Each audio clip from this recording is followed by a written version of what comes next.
that's all I'm going to say in Psalm 1, because I've lost my language. No, shut up. Yeah, I was just listening to everybody that's talked, and I don't know why I feel the need to, I feel empowered to come up here. But just see Mark and Christy brought back memories of being in that one building. You know, being back here at Farrington. You know, I'm a strong believer that people come into our lives for a reason. You know, they become part of your village. They kind of help you mold you to be the person that you are. Like Randall, I'm also a PE teacher. I am now a PE teacher at Commitment Maui campus. And you know, when I was here, I always look up at that hill. And I said, wow, how do I get up there? How do I get to Kamehameha? And they said, I got at the Coco. Okay.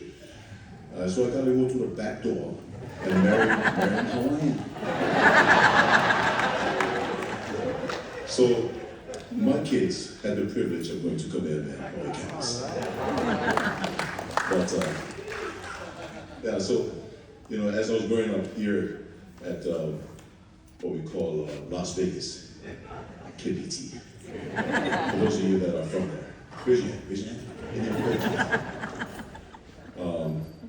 I'm a strong believer that wherever I meet, there's a purpose, there's a reason as to why they become part of my life. And for some reason, there's always been coaches.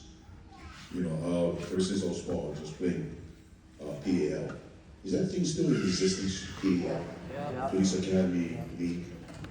Anyway, so I grew up that, and I made a lot of friends, you know, and the coaches are always maybe because my mom's a single parent, you know, and I've always looked to a father figure, and I found it in the coaches, and they always bring out the best in me, and they're always encouraging, you know, they tell you, hey, you're better than that, you know, you're still finding your energy, or something to that effect.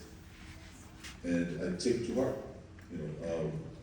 So again, all those years, I don't want to go too far back, but when I came to Farrington, again, same thing, coaches. Coach Spindler, Coach Miyashiro, Coach Kipi Diaz. These are all the people that molded me in some way or fashion. And a father figure, so to speak, you know.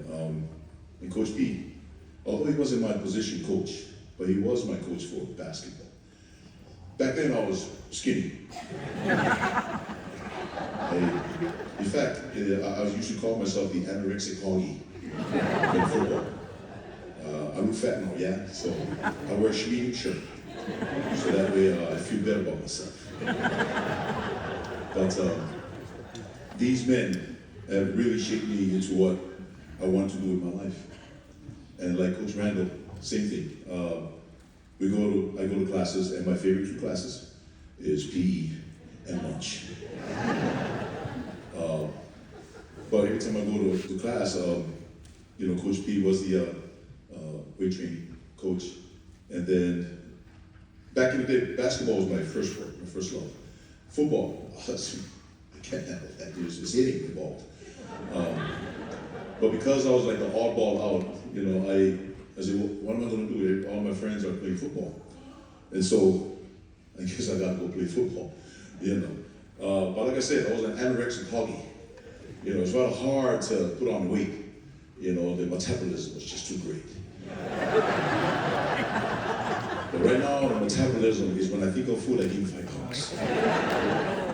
So, yeah.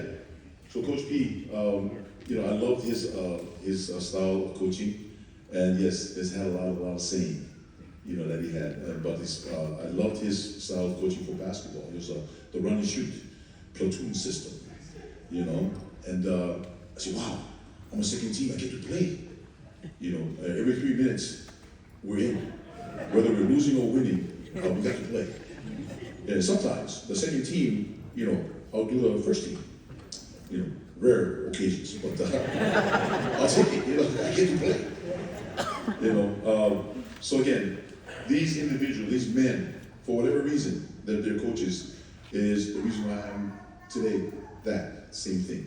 Even when I went to college at UH for football, of all things. And here's one of my coaches here today too, Coach Souza. He was my position coach. I don't even know the name of my position coach in high school. Too much hit to the head, PTSD.